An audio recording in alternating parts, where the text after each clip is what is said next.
সমুদ্রে প্রায় শতাধিক প্রজাতির সেটাসিয়ান অর্থাৎ স্তন্যপায়ী পর্বভুক্ত উষ্ণ রক্তসম্পন্ন বায়ু গ্রহণকারী ম্যামালস রয়েছে।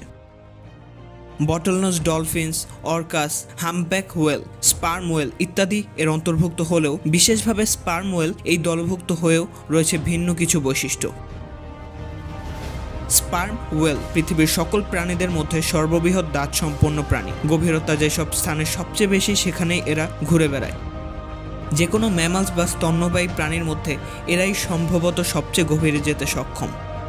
নিজেদের সর্বোচ্চ গভীরতায় নিমজ্জিত করে বিশাল আকারের স্কুইড শিকারের জন্য তারা দীর্ঘ এক শ্বাস গ্রহণ করে।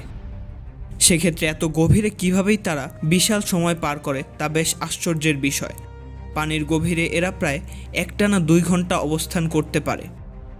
শিকার ধরা, অতল সমুদ্রে ঘুরে বেড়ানো ও নবীন ওয়েলগুলোকে বেড়ে তোলা সহ নানান কাজে এরা দলের একে অপরের সাথে নানাভাবে যোগাযোগ রক্ষা করে, আর প্রায় 100 থেকে 1000 মাইল দূর থেকেও একে অপরকে শুনতে পায়। এর অন্যতম কারণ এদের প্রবল গর্জনের সক্ষমতা। কেউ কেউ বলে এই শব্দ খুব কাছের থেকে প্রত্যক্ষ করলে একজন মানুষ তীব্র কম্পনে মারাও যেতে পারে। এরা শতাব্দী জুড়ে শিকারে পরিণত হওয়ার পরেও টিকে আছে এখনও, আর ধীরে ধীরে জানা সম্ভব হয়েছে এদের ভিন্ন এক রহস্যময় পৃথিবী সম্পর্কে। সমুদ্রতলের 1200 মিটার গভীরে সূর্যের কোনো আলোয় আর প্রবেশ করে না, অর্থাৎ সেখান থেকেই ঘুটঘুটে অন্ধকার অবস্থা বিরাজমান। আর সমুদ্রপৃষ্ঠের চাপের থেকে প্রায় 120 গুণ চাপ যে কোনো কিছুকে নিমিষে আষ্টে পিষ্টে চুপসে দিতে পারে। আর এই স্তরেই মোকাবেলা হয় বিশাল স্পার্ম ওয়েল ও স্কুইডগুলোর মধ্যে। এত গভীরে গিয়ে কেউই এই শিকার করার চিত্র ধারণ করতে পারেনি।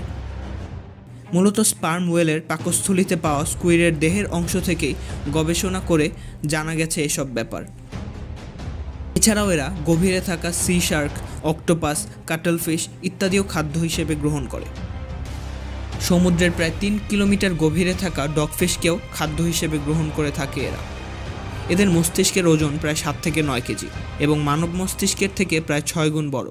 যদিও ব্লু ওয়েল স্পার্ম ওয়েলের তুলনায় বেশ বড়, তবুও ব্লু ওয়েলের মস্তিষ্ক এতটা বড় নয়। গবেষক দল জানিয়েছে এদের জটিল এক ভাষার ব্যবহার, উচ্চ আওয়াজ সৃষ্টি ও যোগাযোগের ব্যাপারে। ফিমেল স্পার্ম ওয়েলরা এই জটিল ভাষা বেশি ব্যবহার করে থাকে, যেহেতু খুব স্বাভাবিকভাবেই নবীনদের বড় করার ক্ষেত্রে গুরুদায়িত্ব রয়েছে তাদের উপর। প্রায় 15 থেকে 20টি নবীন ও নারী স্পার্ম ওয়েল একসাথে দলভুক্ত থাকে, আর পুরুষ তিমিরা বারংবার নিজেদের দল পরিবর্তন করে আর ঘুরে বেড়ায় স্বাধীনভাবে। এদের দেহের ওজনের প্রায় 3 ভাগ ওজনের সমান খাদ্য এরা প্রতিদিন গ্রহণ করে। মাঝে মাঝে এদের প্রায় 2 টন খাদ্য লাগে। সমুদ্রের এই বিশাল দেহী প্রাণীও মানুষের দ্বারা শিকার হয়, কারণ এদের বিশাল মাথায় রিজার্ভারে থাকে তেল। তবে ইনডেঞ্জার্ড স্পিসিস অ্যাক্ট এবং সামুদ্রিক স্তন্যপায়ী প্রাণী সুরক্ষা আইন অনুযায়ী যথাসম্ভব রক্ষার চেষ্টা করা হচ্ছে স্পার্ম ওয়েলদের।